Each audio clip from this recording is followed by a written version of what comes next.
அளவு போதாது என்று வைத்தியர் சொல்வாரானால் எவ்வளவு வேண்டுமானாலும் கலந்து கொள்ள இதோ புலி கூட்டமே என்னுடன் வந்துள்ளது. தாங்கள் கடவுளின் அவதாரம்தான் என்று நிச்சயம் நான் உணர்கிறேன். நாங்கள் ஏதாவது தவறு இழைத்திருந்தால் எங்களை மன்னித்து அருள வேண்டும் ஐயனே.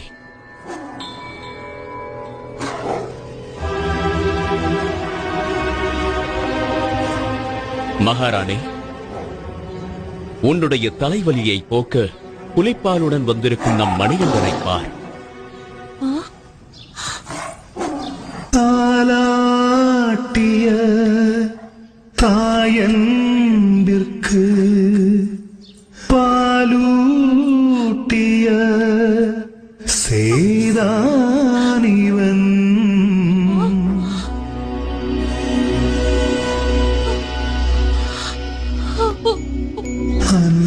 அன்னைக்கெல்லாம் அன்னை ஐயன். என்னை மன்னித்து விடுங்கள் ஐயனே.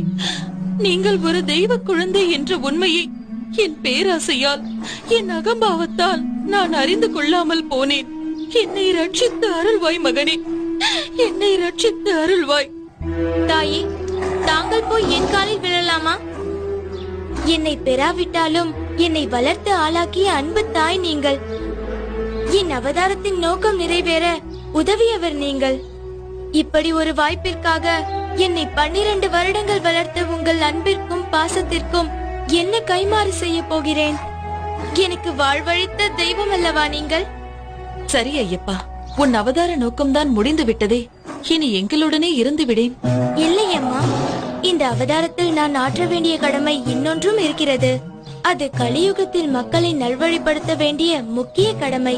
எனக்கென்று ஒரு இருப்பிடத்தை அமைத்துக் கொண்டு நான் அங்கேயே தங்கி பக்தர்களுக்கு அருள் பாலிக்க விரும்புகிறேன். தந்தையே, உங்கள் ராஜ்யத்திற்குட்பட்ட எல்லையில் ஓர் இடம் கொடுங்கள். அங்கே நான் தங்கியிருந்து மக்களின் துயர் துடைப்பேன். ஐயனே, தங்களுக்கு எங்க இடம் வேண்டுமோ, எவ்வளவு இடம் வேண்டுமோ எடுத்துக் கொள்ளுங்கள்.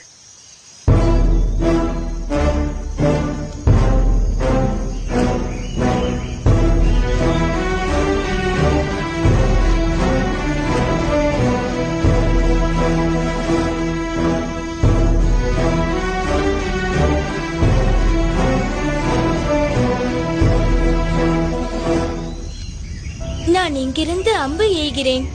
அந்த அம்பு எங்கே போய் விழுகிறதோ அந்த இடம்தான் எனக்கு வேண்டும். அங்கு எனக்கு கோவில் கட்டி தாருங்கள். அங்கிருந்தபடி கலியுகத்தை நான் பரிபாலிக்கிறேன்.